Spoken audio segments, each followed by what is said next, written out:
Now, in his address last night, President Cyril Ramaphosa sent a stern warning to people who were behind the spree of violence and looting that rocked KwaZulu-Natal and Gauteng provinces.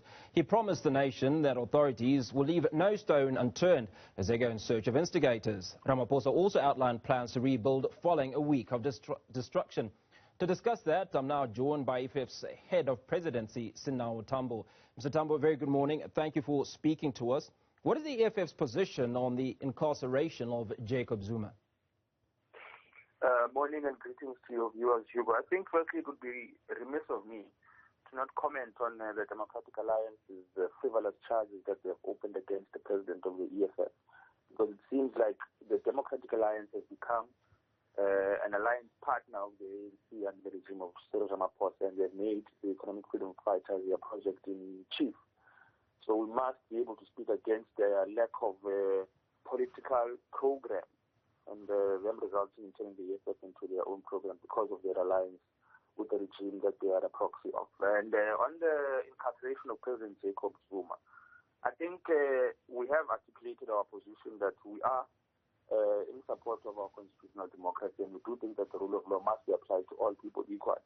But the economic freedom fighters is of the view that correctional services in this country serve that very purpose, which is in their name, to serve a rehabilitatory process. Now, the question that must be posed to those who lead our judiciary and those who have been calling for the incarceration of a 79-year-old man as to whether what correction does one want to achieve by imprisoning President Jacob Zuma? To what end is his imprisonment going to serve?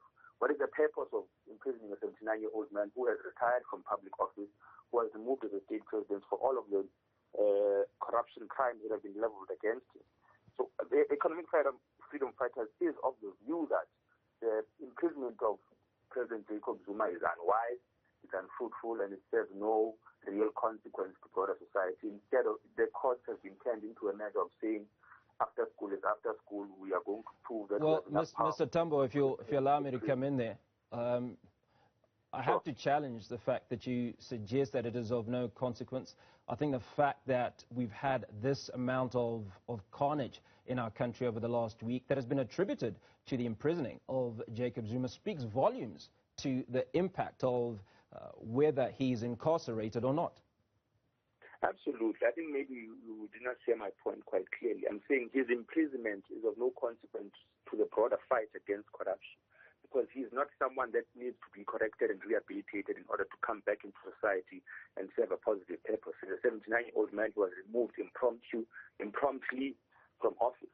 And the unrest and chaos that we're seeing across the country now is a result of the judiciary having exercised its power unwisely in terms of incarcerating the president. And of course, this is a product, as you're correctly stating, of internal sectional warfare within the African National Congress that it has been unable to handle.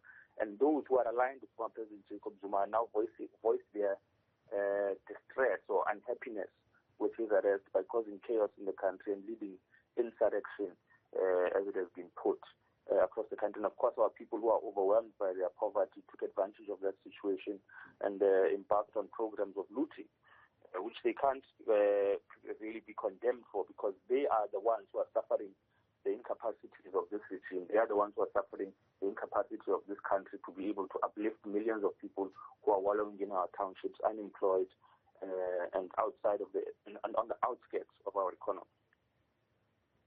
Now, we heard earlier from the Thabo Mbeki Foundation confirming their beliefs that this is not just about hungry individuals, but there's an actual conspiracy, that there was a systematic looting that actually took place. Your comments on that? I think it's correct. I mean, the level of attacks on various infrastructure do reveal that it is a coordinated effort to destabilize certain sectors of our economy and society. As much as the people that we've seen on the streets who are looting food and all sorts of things were those who are in the public eye, there is a much deeper and nefarious influence in terms of the orchestrated bombings and fires that have been resulted onto malls and shopping centers, because people who are hungry primarily don't have an interest in burning down a mall. They'll take what they need and depart. But the effects of carnage that have been prevalent reveal that there is definitely a much more organized and coordinated unit that has been waging an attack. And there are continued threats that this is not going to stop, as we've seen in various reports, that it seems that what has happened now is some form of strategic retreat in order to reorganize themselves and continue their attacks. And I think it's a condemnation on our own state intelligence agencies who were unable to predict and intervene in this timelessly. And of course, it's also a condemnation on the African National Congress, which was aware that within its ranks, this was something that was coming. They were unable to convene their structures, their branches, and their regions to ensure that this does not spiral out of control. Mr. Tambo, in the wild, they say that once a lion has tasted human blood, then it will not stop. Now, these hungry people will remain hungry a few days from now. How does government deal with this situation? Look, government needs to firstly embark on a massive industrialization program, because the primary problem confronting our people in this country is unemployment. And without a strategic and structural intervention into the economic crisis that confronts our people, we are going to see an uprising of this nature happen once again. Because it was the EFF, of course, through its president, that once warned that there will be an unled revolution in this country. And that unled revolution will come in the form of anarchy, will come in the form of chaos, and will come in the form of destruction and looting. Because our people's patience is wearing thin with a democracy that is not failing them. Our people are wallowing in the townships, living in shacks on top of each other. They are unemployed. They are on the streets. They are begging for food. And their patience has ran thin. So what we saw over the past couple of days is just an exhibition of what happens to a nation of people that has been subjected to extreme poverty, subjected to extreme racism, that has been subjected to living life that does not resemble humanity itself. So what we saw over the past couple of days is what happens when you test the patience of people with being subjected to such economic exclusion. And it's bound to happen again unless this government embarks on a massive industrialization program where they'll create employment and where they'll also distribute the wealth of the country equally. Now take us through what that picture looks like. Look, if we're talking about massive industrialization, we're talking about building strategic sectors of the economy in various sectors of our society.